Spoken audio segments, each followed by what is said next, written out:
I just got this in my hand. You are one of the 60 prominent persons of the last 60 years. Why Mechai? I think you need to ask them. I'm delighted that it's happened. I'm selected because I have a good team of people working with me. As you probably have seen, Denmark has been on the front page of most newspapers in the world because of the Mohammed cartoons. Is this a deadly sin? A right to free expression is fine, but you cannot have right to free expression in every aspect all the time. I believe in free speech, but there's a limit to it. And I'd say that it's good, it doesn't hurt to keep away from using funny things or insults in dealing with religion. Keep it for politicians. You've been working closely with Denmark as you've been running a very big foreign aid project from Denmark. What is your impression of us? I think you're a bit short-sighted.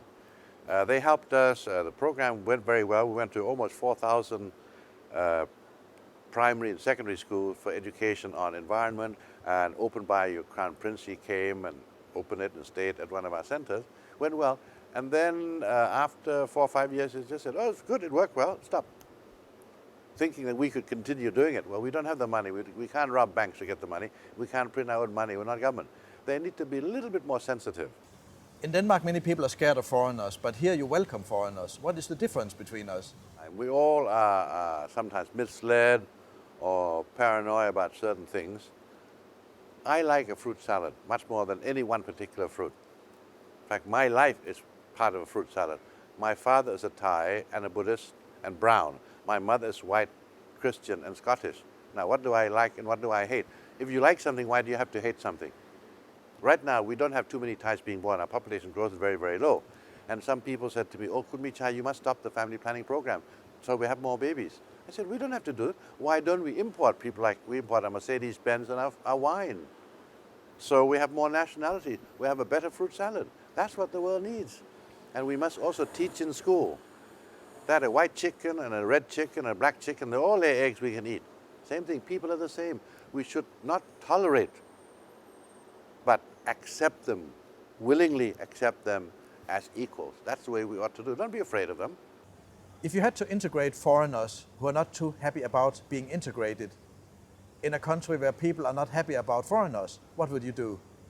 Well, obviously, you will always make mistakes, but try and minimize your mistakes and learn from others who've done well. Maybe take a look at Thailand as well and see how things are and learn, make improvement, but maybe start with children. Older people like you and I will die soon. Get the young people who live for the next 70 years, get them to do a new generation. So all good Danish people are all like me and you, hurry up and die and get a new generation to do it. Thailand is a Buddhist country and almost everything which would create an uproar in a Muslim country goes on here. Why? But Buddha was not a god. See, Buddhism doesn't have a god. Buddha was an ordinary person. So nothing in Buddhism is unknown or mysterious. So that people regard Buddha as a teacher rather than as an individual that is supreme. So the teachings are very basic. In Christianity, you have 10 commandments. Here we have only 5, because 5 is hard enough. 10 is almost impossible. What can the rest of the world learn from Buddhism? Help others when you can. They will help you.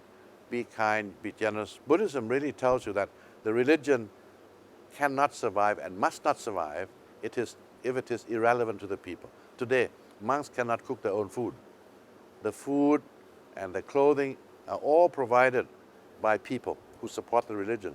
If ever they see that Buddhism is hopeless, unattractive, intolerant, they will stop supporting it and then Buddhism will die. And that's what Buddha said, that Buddhism can only survive if the people support it. If they don't support it, Buddhism should disappear like an ice cream.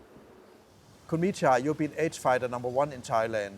Actually, you managed to get AIDS under control. Fewer and fewer people got AIDS. But now the whole thing has reversed. Why do we see this?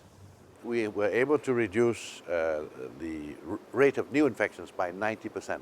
And every dollar spent on prevention saved $48 on care, medical care. Now, so that was the situation. But what's happened the last 3 years is that the government, in particular the Ministry of Health, has gone to sleep at the wheel. The reason is that no public education, especially the young people, especially those, even women who only have one boyfriend or husband, but the boyfriend has more than one, and they're bringing AIDS back to the young people, young generation. We've seen a 30% increase in sexually transmitted diseases, and I believe a similar increase in HIV. So we may have won the battle, we may still lose the war. Thailand is a darling country of the world. You have AIDS, you have uproar in the south, and you have tsunamis. But people come anyhow. Why is Thailand so popular? I think number one, in Western standard, we don't take ourselves seriously. You know, we're human beings. We all have faults, but we're just a human being. So we don't put on false pretenses like some people do, number one. And number two, it's been ingrained in us as education that whenever you have visitors in your house, you must take very good care. They are guests, they're fragile. We must not let them stumble. We must be good. Now, I keep on saying, don't compete with other countries that want to be number one, you know, like Finland on the mobile telephone, high tech. You know, the simple human tech is very important. You can have high tech but nasty people, but you can have low tech but human tech people who are the best in the world. Maybe the Thais who run all the hotels in the world, all the airlines in the world, all the front office of the bank, and everyone will say the nicest people in the world are Thais. We don't have to be the richest. Why do we go for such things rather than to be high tech, high tech, high tech? Huh? Thailand used to have troops in Iraq like Denmark has today. But you took them back. Should we do the same in Denmark? I think it would make sense now because we've seen it. Okay, a lot of people went in because they felt it was the right thing to do, and if you find it is the wrong thing to do at this particular time, it may have been right then. If it's wrong now, yes, I believe, then you should pull out. But let the people decide. I can't decide for you. I'm not the one being shot at. Thank you very much. Okay.